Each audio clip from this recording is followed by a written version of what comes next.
So welcome back to my channel and my name is Avinash. और आज हम फिर से उस टॉपिक को कंटिन्यू करेंगे जिस टॉपिक को हमने लास्ट वीडियो में प्रॉमिस किया था कि हम कवर करेंगे।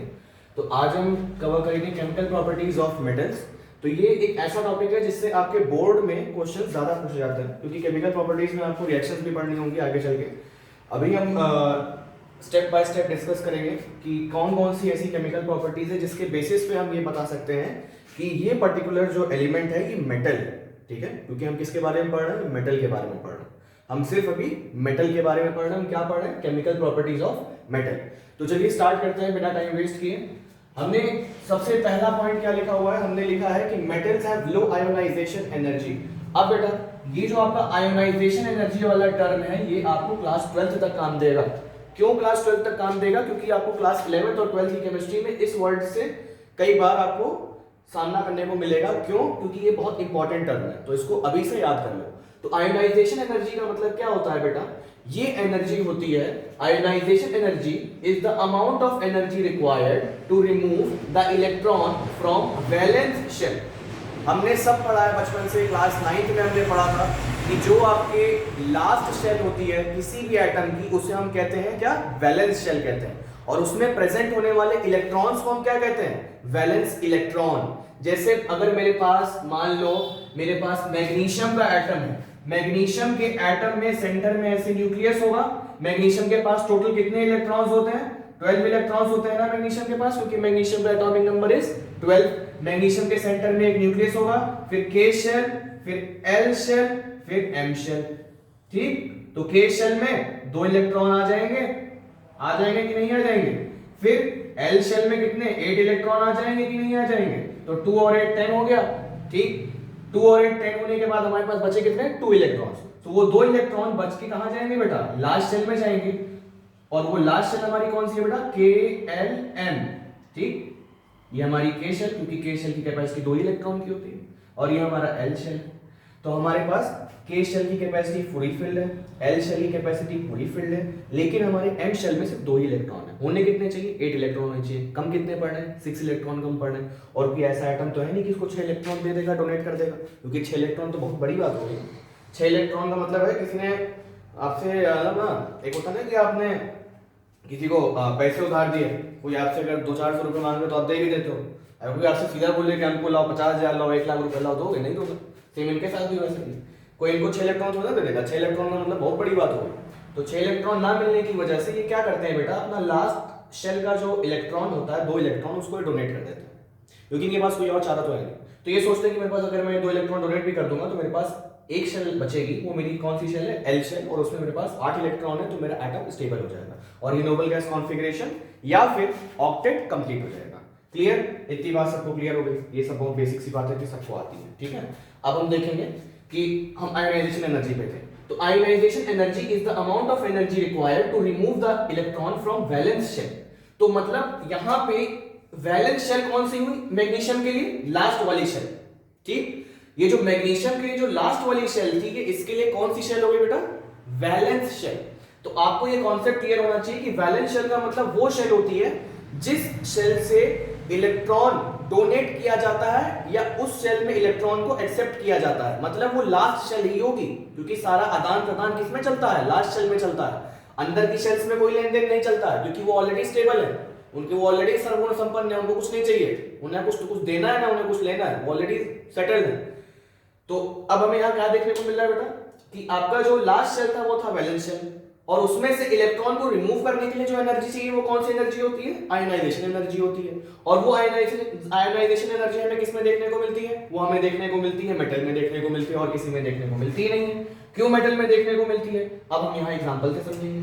जैसे मान लो एम, आपका कोई भी मेटल हो गया, मान लो सोडियम है, मैग्नीशियम है, एल्यूमिनियम है। मान लो मेरे पास एम नाम का एक सोडियम मेटल है। ठीक, मेरे पास सोडियम का मेटल है। मैंने क्या किया? मुझे पता है सोडियम का इलेक्ट्रॉनिक कॉन्फ़िगरेशन 281 होता है। सबको पता है ना सोडियम का electronic configuration is 2,8,1। Last shell में कितना बचा बेटा? 1 इलेक्ट्रॉन बचा। इस 1 इलेक्ट्रॉन को इसको डोनेट करना पड़ेगा। अगर ये इस 1 इलेक्ट्रॉन को डोनेट नहीं करेगा तो ये हाईली अनस्टेबल बना रहेगा। तो इसको स्टेबल करने के लिए हमें इसकी लास्ट शेल से 1 इलेक्ट्रॉन को रिमूव करना पड़ेगा, और रिमूव करने के लिए हमें जो इसको एनर्जी देनी पड़ेगी वो एनर्जी होती है बेटा हमारी आयोनाइजेशन एनर्जी। आई होप आपको क्लियर हो गया हो। अगर नहीं भी क्लियर हुआ है तो एक बार अच्छे से दोबारा सुनो, हम यही टाइम पे भाग नहीं रहा, ठीक है? हम आराम से पढ़ेंगे, हम एकदम चिल होकर पढ़ना है, आराम से पढ़ना है। ये कुछ टॉपिक्स ऐसे आएंगे अभी आपके नॉलेज में जो आपको थोड़े नए लगेंगे, लेकिन फिर भी कोई बात नहीं, बहुत इजी टॉपिक है, हमें सब आता है, सब आसान है, कुछ डिफिकल्ट नहीं होता। देखो आयनाइजेशन एनर्जी क्या होती है, हमें बस एक एटम है उसमें से इलेक्ट्रॉन को खींचना है, तो अगर हमें किसी चीज से कोई चीज को खींचना पड़ेगा तो हमें उससे लड़ना पड़ेगा ना, तो उससे लड़ने के लिए हमें जो ताकत चाहिए वो ताकत कौन सी है? हमारी आयनाइजेशन एनर्जी। जब हमारे पास आयनाइजेशन एनर्जी होगी तभी हम एटम से उसका इलेक्ट्रॉन निकाल पाएंगे। बिना ताकत के कोई चीज पॉसिबल है? बिना ताकत के आप कुछ नहीं कर सकते हो। बिना ताकत के मैं मार्कर हाथ में नहीं उठा सकता, बिना ताकत के मैं ये डस्टर को हाथ में नहीं उठा सकता, बिना ताकत के मैं कोई चीज उठा नहीं सकता, बिना ताकत के मैं कोई चीज फेंक नहीं सकता, बिना ताकत के मैं कोई काम नहीं कर सकता। तो वैसे ही हमें यहाँ पे भी एक एनर्जी चाहिए, वो एनर्जी क्या है? Ionization energy. और उस आयनाइजेशन एनर्जी के लिए मेटल को मिलने के बाद मेटल अपना क्या करता है? लास्ट इलेक्ट्रॉन का या जो बैलेंस इलेक्ट्रॉन होता है उसको लूज करके अपना ऑक्टेट या नोबल गैस कॉन्फिगरेशन कंप्लीट कर लेता है। तो ये प्रॉपर्टी को कहते हैं बेटा आयनाइजेशन एनर्जी, ठीक? और इससे बनने वाले जो एटम्स होते हैं ये हमारे कौन से एटम हो गए बेटा? ये अब इलेक्ट्रोपॉजिटिव एटम्स है, ठीक है? ये पॉजिटिव एटम्स है। तो ये इन्होंने क्या कर दिया बेटा?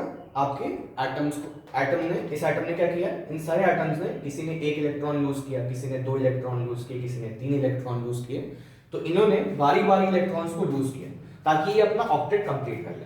क्लियर? इतना क्लियर? आप इतना नोट डाउन कर लीजिए, फिर हम नेक्स्ट टॉपिक पे मूव करते हैं, ठीक है?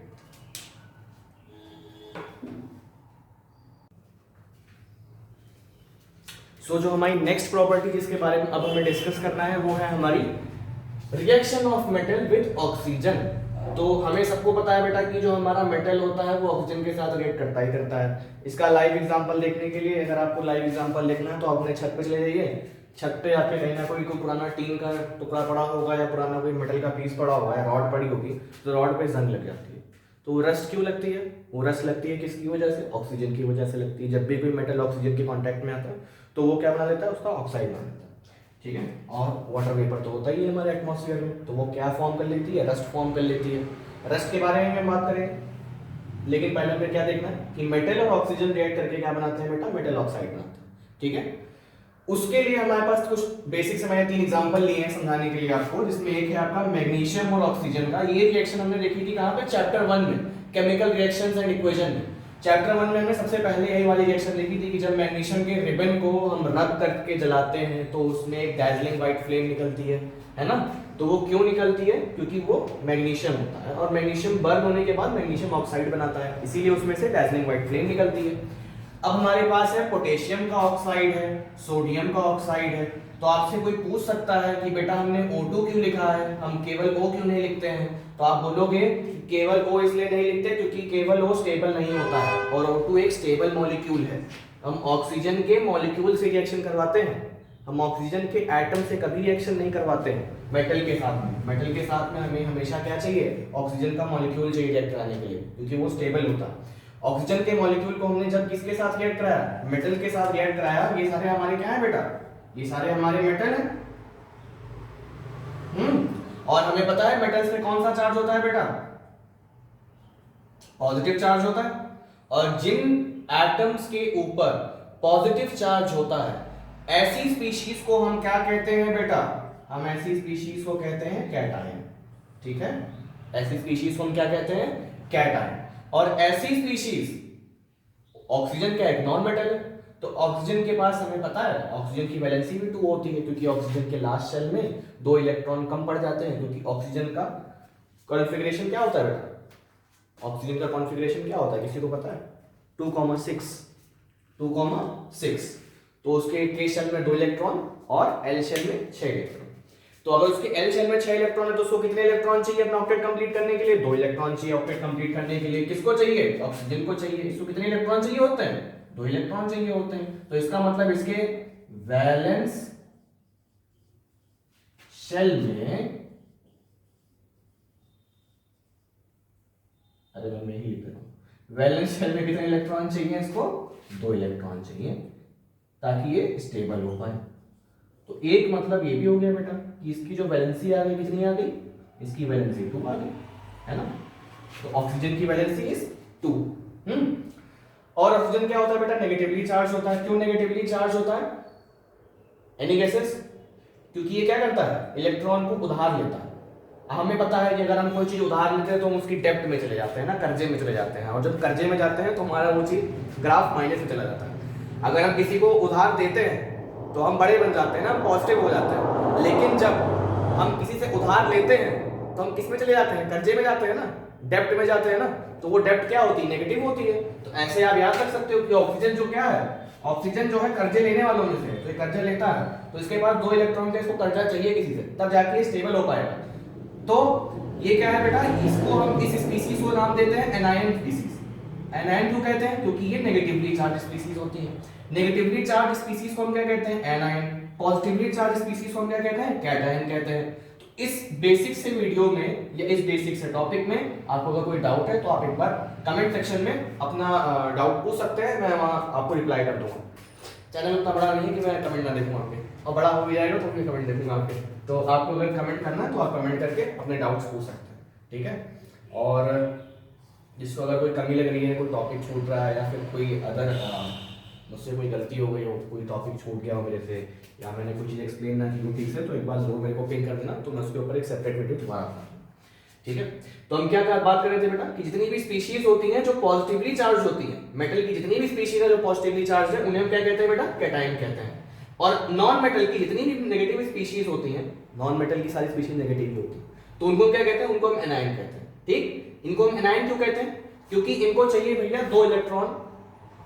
ऑक्सीजन को तो 2 इलेक्ट्रॉन चाहिए, लेकिन कुछ ऐसे नॉन मेटल भी होते हैं जिनको 3 इलेक्ट्रॉन चाहिए, उनको 1 ही इलेक्ट्रॉन चाहिए, है ना। तो उनको अपना क्या करना होता है बेटा, ऑक्टेट कंप्लीट करने के लिए उनको कुछ इलेक्ट्रॉन उधारी में चाहिए।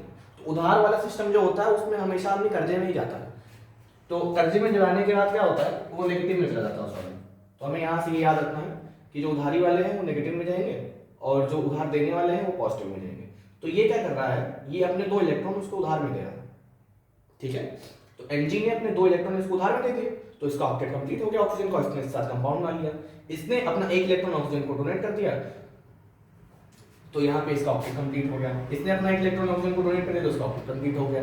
अब कैसे, क्योंकि यहाँ पे सोडियम के 2 मॉलिक्यूल हैं, के 2 मॉलिक्यूल हैं। आप कहोगे कि इसको तो 2 इलेक्ट्रॉन चाहिए थे ना, तो यहाँ तो हमारे पास एक ही है।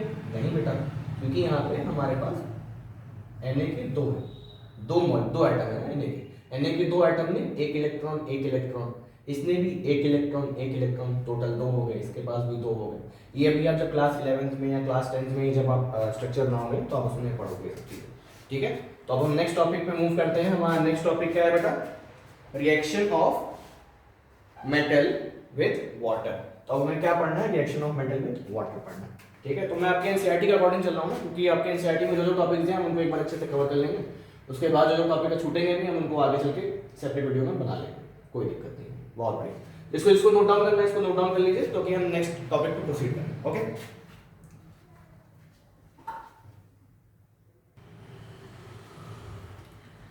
सो आई होप आपने नोट डाउन कर लिया होगा उसको।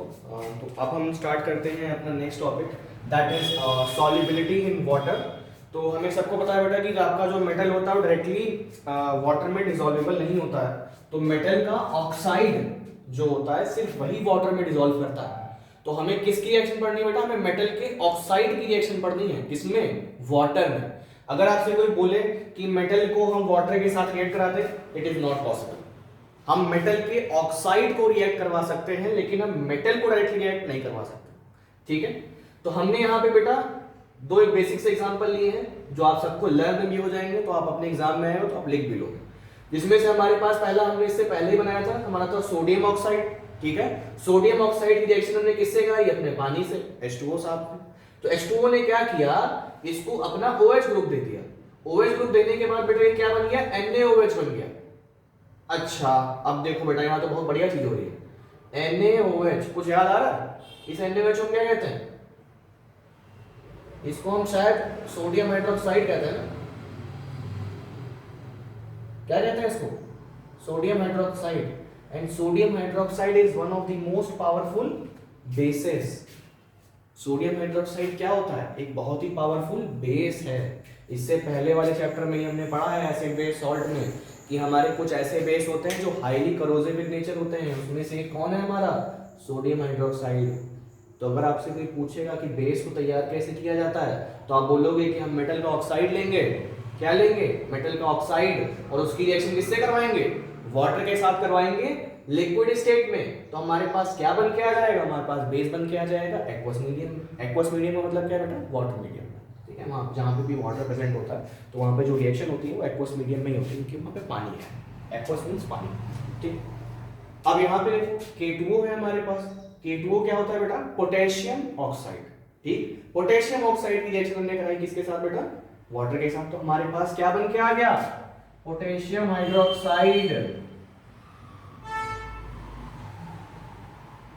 पोटेशियम हाइड्रोक्साइड, और पोटेशियम हाइड्रोक्साइड भी क्या है बेटा हमारा, ये भी हमारा क्या है, एक बेस है। ये भी बेस है और ये भी बेस है। तो अगर आपसे कोई पूछेगा, आपके स्कूल में टीचर ने अगर आपसे पूछा कि आप मेरे को एक मेथड बताइए जिससे आप बेस बना सकते हैं, तो आप बोलोगे कि हम मेटल का ऑक्साइड लेंगे, उसकी रिएक्शन हम वाटर के साथ कराएंगे, तो हमारे पास बेस बन के आ जाएगा, बन के आ जाएगा, और बहुत आराम से बन के आ जाएगा। हमारे सामने एग्जांपल है, हमने सब बना के दिखा दिया। अब अगली प्रॉपर्टी हमारी क्या है बेटा, basic slash amphoteric nature. Basic nature क्या होता है, बेसिक नेचर का मतलब होता है एक ऐसा कंपाउंड जो एज अ बेस अपने आप को शो करे। ठीक है, उसकी केमिकल प्रॉपर्टी जो बेस से रिजेंबल। ठीक है, तो अब हमें यहाँ पे क्या देख रहे हैं, MgO plus H2SO4 gives us MgSO4 plus H2O। ठीक, और यहाँ पे क्या है, कॉपर ऑक्साइड, और यहाँ पे सल्फ्यूरिक एसिड। तो हमें क्या बन के आ रहा है, कॉपर सल्फेट एंड H2O। तो हमें सबको पता है बेटा, जो हमारे मेटल ऑक्साइड होते हैं वो बेसिक इन नेचर होते हैं। क्यों बेसिक इन नेचर होते हैं, क्योंकि जब उन्होंने वाटर के साथ रिएक्शन दी थी तो वो क्या बन गए थे, बेस बन गए थे। यहाँ पे हमें क्या बताया जा रहा है, जब उन्हीं मेटल ऑक्साइड को हम किससे रिएक्ट कराएंगे, एसिड के साथ रिएक्ट कराएंगे, तो क्या बन जाएंगे, सॉल्ट बना लेंगे और वाटर बना लेंगे। ये क्या है हमारी, सॉल्ट ही तो है ये। हमने सेकेंड चैप्टर में न्यूट्रलाइजेशन रिएक्शन पढ़ी थी। न्यूट्रलाइजेशन रिएक्शन, उसमें क्या होता है, न्यूट्रलाइजेशन रिएक्शन में एक हमारा एसिड होता है, एक हमारा बेस होता है। इन दोनों को रिएक्ट कराने के बाद हमें क्या मिलता है, हमें सॉल्ट मिलता है प्लस हमें वाटर मिलता है। तो अच्छा एक बात देखना, इसमें ध्यान से देखना, अपने आप से देखो। अच्छा, हमारे पास एक एसिड है, बिल्कुल है, हमारे पास एक ऑक्साइड है, और वो ऑक्साइड कैसा होता है बेटा, बेसिक इन नेचर होता है। तो हम क्या कह सकते हैं, ये हमारा बेस हो गया, ये हमारा एसिड हो गया, और ये हमारे पास क्या आ गया, ये हमारे पास सॉल्ट आ गया, ये हमारे पास वाटर आ गया। Very simple. तो अगर आपसे कोई पूछेगा सॉल्ट बनाने का एक तरीका और बताओ बेसिक ऑक्साइड की हेल्प से, तो आप बताओ कि बेसिक ऑक्साइड ले लो और कोई एसिड ले लो और उन दोनों की रिएक्शन करवा दो, तुम्हारे पास सॉल्ट बन के आ जाएगा, वाटर बन के आ जाएगा। तो मैग्नीशियम सल्फेट को प्रिपेयर करने का तरीका ये भी हो गया, कॉपर सल्फेट को प्रिपेयर करने का तरीका ये भी हो गया। हो गया कि नहीं हो गया, देखो इतना आसान है, इतना आसान है, देखो इतना ईजी हो गया हमारे लिए समझना। हमें पता है कि बेस वो हमें पता हो गया कि अब जो है मेटल डायरेक्टली रिएक्ट ही नहीं करता है, मेटल का ऑक्साइड रिएक्ट करता है वाटर के साथ, और मेटल का ऑक्साइड जब वाटर के साथ रिएक्ट करता है तो वो बेस बना लेता है। तो उससे हमें क्या पता लग गया कि ये कैसा होता है, बेसिक इन नेचर होता है। कैसा होता है, बेसिक इन नेचर होता है, और ये भी बेसिक इन नेचर। जब ये बेसिक इन नेचर होगा और जब ये किसी एसिड के साथ रिएक्ट करेगा तो ऑब्वियस सी बात है वहां पे कौन सी रिएक्शन होगी, न्यूट्रलाइजेशन रिएक्शन होगी। न्यूट्रलाइजेशन रिएक्शन, कौन सी रिएक्शन, न्यूट्रलाइजेशन रिएक्शन। उसमें क्या होता है, जब भी कोई एसिड किसी बेस के साथ रिएक्ट करता है तो हमें सॉल्ट और वाटर मिलता है। यहाँ पे हमारा ये एज अ बेस काम कर रहा है, ये हमारा यहाँ पे एज अ एसिड काम कर रहा है, ये हमारा सॉल्ट बन रहा है, ये हमारा वाटर बन रहा है। सेम इस रिएक्शन के लिए भी। ठीक है, आई होप कि आपको इतना क्लियर हो गया हो। अगर क्लियर हो गया है तो आप इसको अच्छे से एक बार गो थ्रू बोलो और नोट डाउन कर लो। ठीक है, इसके बाद हम नेक्स्ट टॉपिक पे मूव करते हैं। ठीक है, आप इसको एक बार अच्छे से नोट डाउन कर लो। ठीक है, और समझ समझ के लिखना, बस ऐसे छाप मत लेना, समझ समझ के लिखना, क्योंकि ये बहुत समझने वाले टॉपिक है। ठीक है,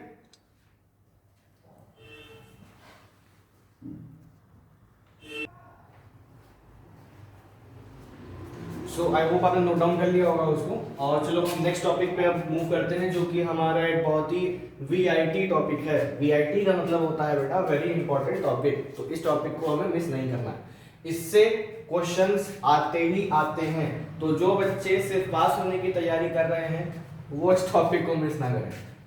पास होने के लिए बेटा आपको अच्छे परसेंटेज लेकर आना है। केमिस्ट्री बहुत ही स्कोरिंग सब्जेक्ट होता है, लोग कभी कभी इससे हो जाते हैं ना कि केमिस्ट्री में हमें नंबर नहीं आते हैं, रिएक्शन बहुत ज़्यादा होती है, रिएक्शन याद कैसे करें। आपको याद कुछ नहीं करना है बेटा, सब समझने वाली चीज़ है केमिस्ट्री, ठीक है।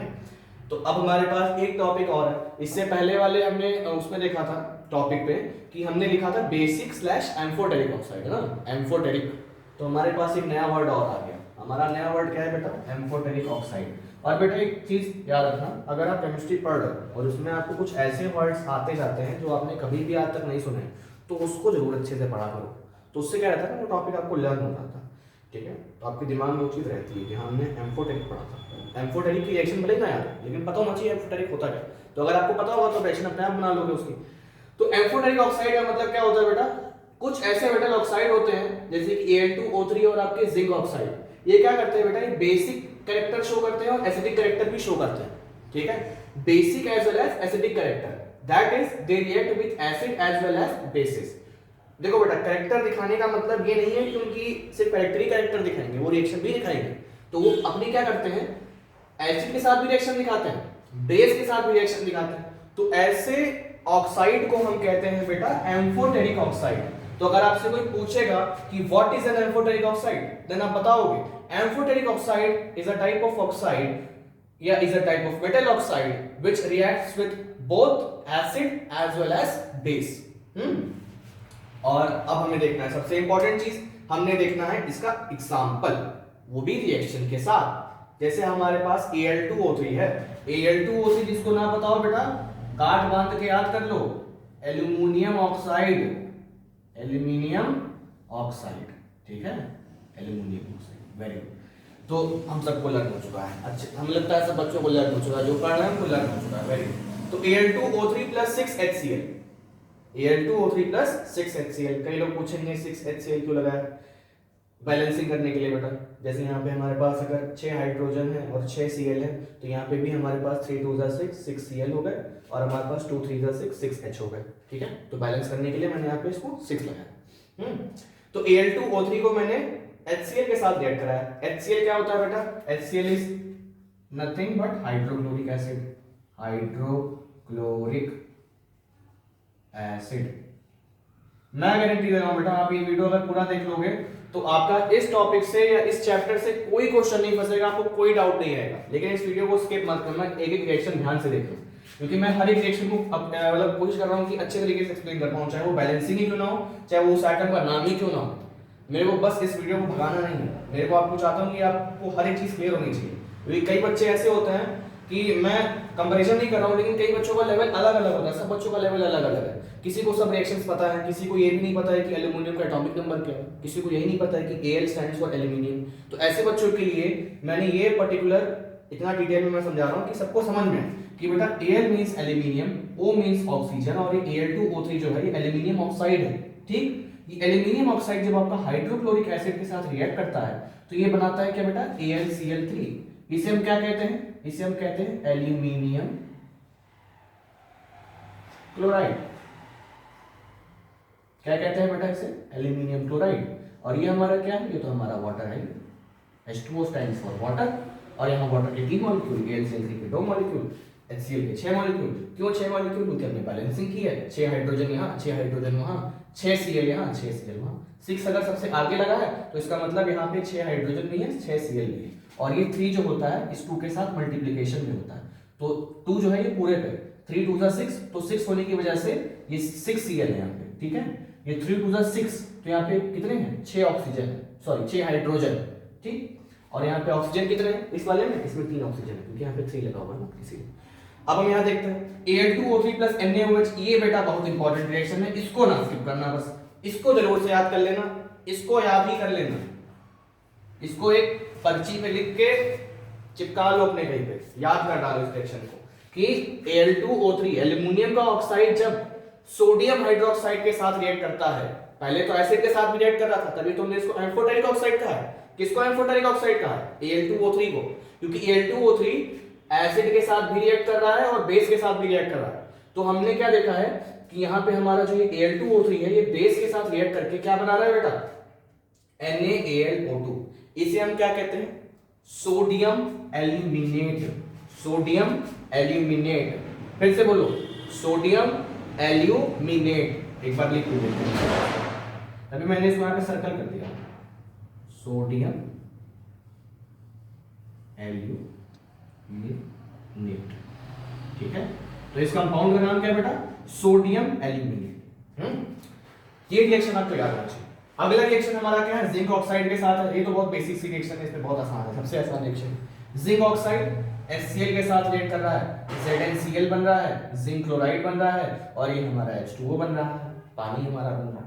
जिंक ऑक्साइड हमारा NaOH के साथ रिएक्ट कर रहा है, और यहाँ क्या बन रहा है बेटा, ये बन रहा है हमारा सोडियम जिंकेट। क्या बन रहा है, सोडियम जिंकेट। तो आपको ये चीजें याद रखनी चाहिए, ठीक है। तो ये आपका क्या बन रहा है बेटा, सोडियम जिंकेट बन रहा है। और यहाँ पे आपका क्या बन रहा है, यहाँ पे आपका बन रहा है सोडियम एल्यूमिनेट। ये क्या बन रहा है, सोडियम जिंकेट। जिंकेट जिंक की वजह से आया है, एल्यूमिनेट एल्यूमिनियम की वजह से आया है। तो इसको अच्छे से नोट डाउन कर लो, समझ समझ के अपनी कॉपी में। और जो भी डाउट आ रहा है तो इस टॉपिक से रिलेटेड आप कमेंट सेक्शन में नीचे उसको कमेंट करके पोस्ट कर देना, मैं रिप्लाई कर दूंगा, ठीक है। तब तक नोट डाउन करो जल्दी से इसको।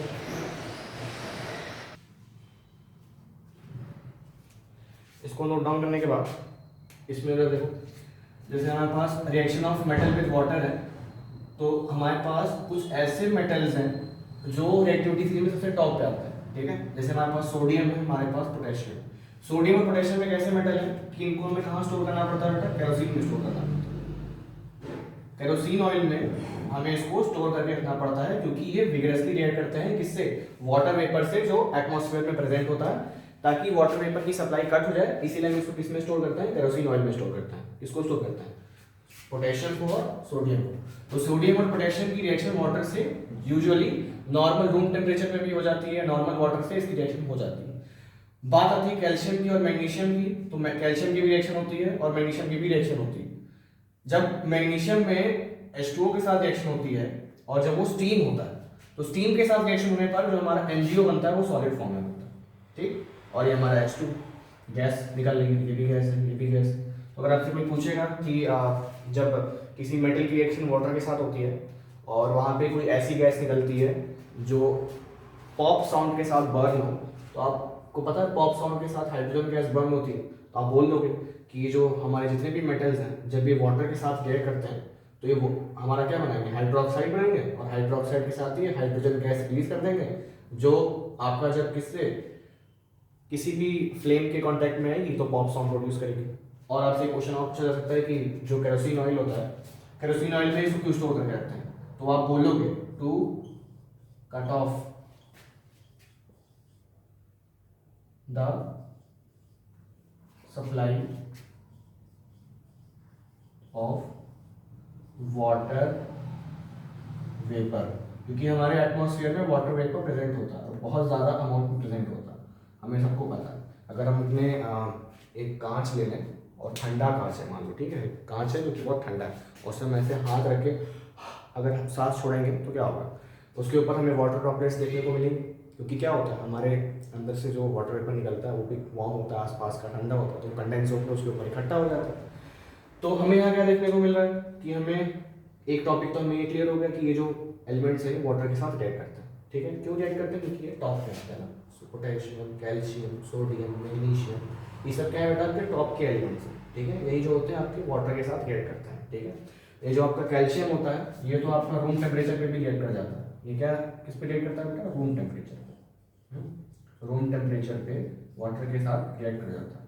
और जो आपका केरोसिन होता है, केरोसिन ऑयल आपका काम क्या होता है, केरोसिन ऑयल का काम क्या होता है, कट ऑफ करना किसकी सप्लाई को, वाटर वेपर की सप्लाई को, ठीक है। तो आज के वीडियो में बस इतना ही।